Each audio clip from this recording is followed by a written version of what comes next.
Welcome back to another episode of Pretty Delicate Conversations. This is the space where we get honest, feminine, and unfiltered about all the things that shape us. I'm Sadie, and today's episode is one I didn't necessarily plan. Lately, I've been turning this question over and over in my mind. Am I emotionally unavailable? Or am I just surviving? And I think a lot of us are asking ourselves that quietly, especially if you're a mom, a partner, someone who's been through trauma, or someone who's just really tired in a way that sleep doesn't fix. So, if this episode feels slower, quieter, or a little messy, that's intentional. This is not a polished conversation. This is an honest one. Welcome to Pretty Delicate Conversations. Welcome back to another episode of Pretty Delicate Conversations. Welcome back to another episode of Pretty Delicate Conversations. Welcome back to another episode of Pretty Delicate Conversations. Welcome back to Pretty Delicate Conversations. Hi, I'm Sadie, mom of two, content creator, and your new podcast bestie. And this is Pretty Delicate Conversations. This is the podcast for the girlies who love deep conversations, getting inspired, and are ready to talk about it all. The good, the bad, the ugly. Completely unfiltered. Real stories, real life. Nothing's off limits. Join the conversation. New episodes every 15th. I think somewhere along the way, emotional availability became this impossible standard. It looks like always being present, always having the words, always responding warmly, always being emotionally accessible no matter what else is happening in your body or your life, especially as women and especially as mothers. We're expected to be soft, nurturing, open, responsive, endlessly. And if we're not, it's labeled as distance or coldness or withdrawal.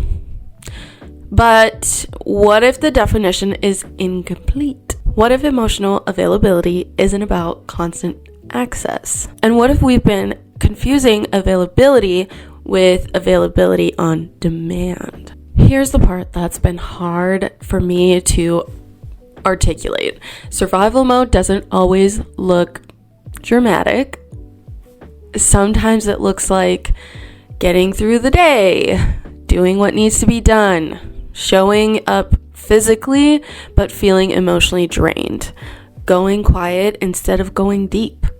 And from the outside, that can look like emotional distance, but inside, it feels like preservation. Trauma, especially prolonged trauma, changes your nervous system. It teaches your body to conserve energy, to scan for safety, to pull inward when things feel overwhelming. So if you notice yourself withdrawing, needing more silence, or struggling to access your emotions the way you used to, that doesn't mean you don't care. Some distance isn't disinterest. Sometimes it's protection. Now, motherhood complicates this in the most tender way because you can love your children with every fiber of your being and still feel completely depleted. I know I personally have felt this way on multiple occasions, and sometimes it gives you a little bit of that like mom guilt because you're just like, why do I feel this way? I don't mean to feel this way. And a lot of the times it has nothing to do with your kids in general. It's like almost a part of that feeling. You can be present all day long, physically, mentally, logistically, and still feel like you have nothing left emotionally. Being touched out, overstimulated, that's a big one for me. Carrying the mental load of everything. And then comes the guilt, which is what I was talking about earlier. The guilt of thinking, why don't I have more to give? Or why don't I feel as emotionally open as I used to? But love doesn't disappear just because capacity does. Running on empty doesn't mean you love less. It means you're human. It's just the beauty of being a human being on this planet we call Earth. This is where things can feel especially painful, because when you're in survival mode, the people closest to you often feel it the most because they are the closest to you. They're gonna know when things are not right, per se. Like when you are a little bit off, not, your typical self or anything like that. Especially for your partner, they might experience your quiet as distance. Your need for space as withdrawal, your exhaustion as emotional absence, and that can hurt on both sides, not just theirs.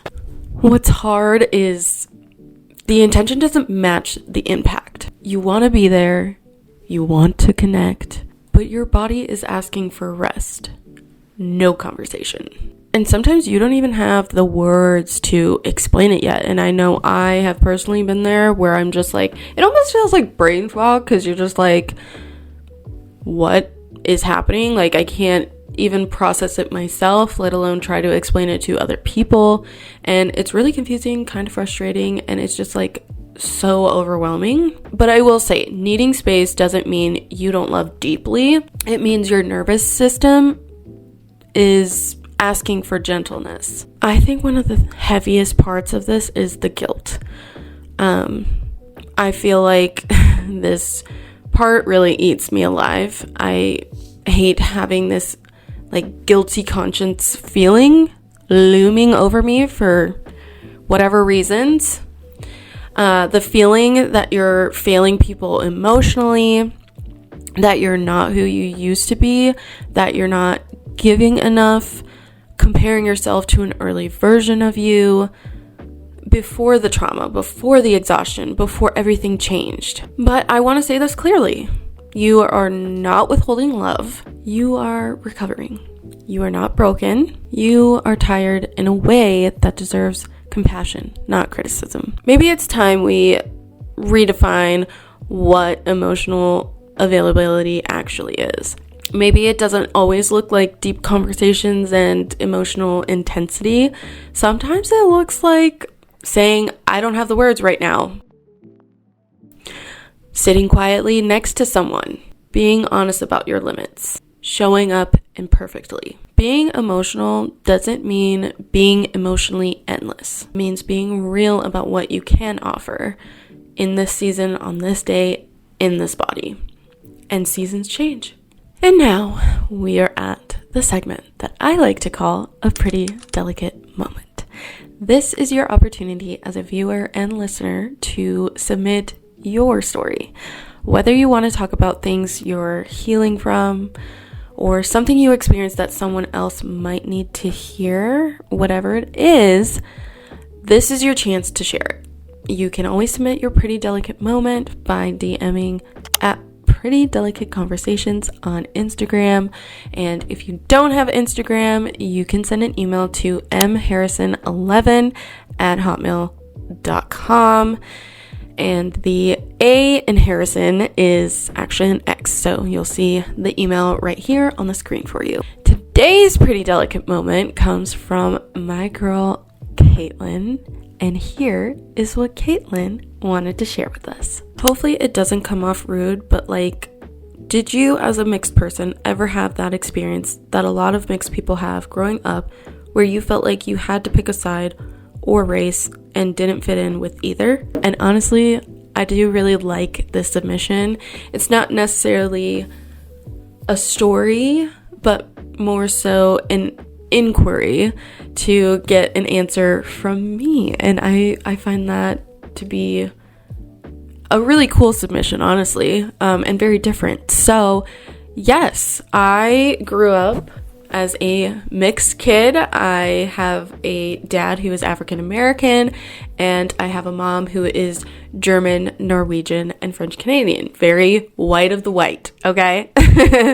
And growing up, I lived in Arizona, which I think Arizona is such a beautiful state, not to be biased, but there are just so many different mixes of different cultures and lifestyles, and you get a little bit of everything. There's Native Americans, there's Mexicans, there's Caucasians, there's African Americans. Like, there is so much diversity in Arizona, and that's something I've always loved and felt proud of from someone who is from Arizona. And I feel like I didn't struggle too much with my identity when I lived in Arizona. I felt really comfortable in my skin. I felt really accepted by my Black peers, and I got along so well with all my white peers. Like, it was very chill. I honestly hadn't at that point in time experienced any sort of racism or like racial profiling or like any of those kinds of hardships. It was not until I moved to good old North Dakota when I was 14. I moved to North Dakota, and this is the place where I felt the most like insecure and the most unsure of my identity. Like, I went through multiple identity crises through high school. I felt like I needed to tap into my white side more.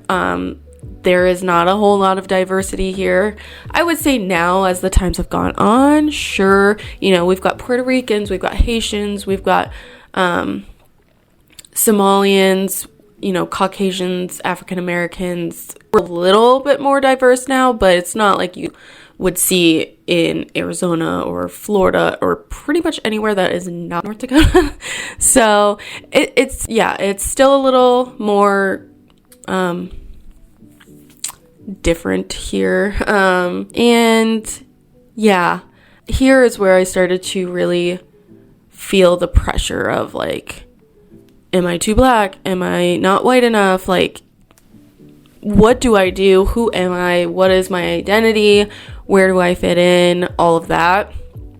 And I'm not kidding. I'm gonna have to find some throwback pictures for you guys so you can see the identity crisis over the years. But it was like 2009. That's when everyone wanted, you know, the scene hair. So it was like going across your face like this, and like I went through that phase of having bangs that went from here all the way to the other side of my face. And I always had my hair short. I always straightened my hair. I never wore my hair curly. I was like almost embarrassed to have curly hair because everyone around me has straight hair, and like no one was wearing their hair natural. Like, I don't think my friend Sierra ever wore her hair curly either. Like, we were just in this bubble trying to figure it out and trying to survive, and we just felt like we could not identify with our Black side because we were in a predominantly white state with predominantly white kids in all of our classes. Like, it was a different experience, a different atmosphere, and just a very different time, you know, to be alive. But yeah, I experienced in 10th grade my first real encounter with racism on 2 separate occasions with 2 different bullies. I was, you know, told or asked, you know, where are your bananas, and you know, monkey noises being made at me. And you know, my favorite is, you know, being actually called the N-word by someone who has biracial family members at that. So yeah, it's been a wild ride here in North Dakota, I'll tell you that much. But now that I am older and more secure with my identity, who I am, and all of that, I embrace the hell out of my Black side. I feel like I am very much more confident in being myself. I embrace, protective hairstyles, like doing braids, which was something I never did during my high school years. Like, I was too afraid to do that because I felt like I was going to be too Black if I did that. And I enjoy wearing my hair curly. This is the first time I've straightened my hair in 2 years. Like, I don't use any heat on my hair. I always wear it curly and natural, and I love it. And I'm happy with who I am, and I feel like I don't care anymore like I apparently did in high school, and I feel very secure with who I am, and I am so proud to be Black, but I'm also proud to be white. Like, there's not this like push and pull that I'm fighting with on a daily basis. Like, I am who I am, and that is that. And I'm so proud to be a part of the Black community and to be an advocate for the Black community. And, in any way that I might have more privileges than someone who is 100% Black, I will use them to benefit my people. And I just love being who I am, and I feel like I am this person in every lifetime, and I am very much happy and okay with that. So, love the question, Caitlin, and thank you for asking. I guess as far as like, I don't know if I really covered like the whole, well, do I fit in with the whites? Do I fit in with the Blacks? And now I just feel like I fit in wherever, like it doesn't matter about that.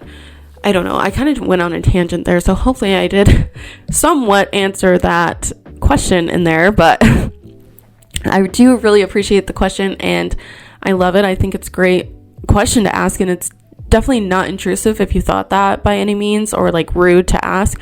It's definitely something that I'm sure a lot of people question when they have mixed friends. Like, I'm sure there are a lot of people who are just kind of curious about that. So I'm glad that you asked, and I'm glad that we could talk about it today. So I'm sure there are other mixed babies out there who watch my channel and who probably needed to hear this, especially for the younger ones who are still in that high school era and trying to figure things out. I hope that this speaks to you especially and helps inspire you and help you feel comfortable in your own shoes.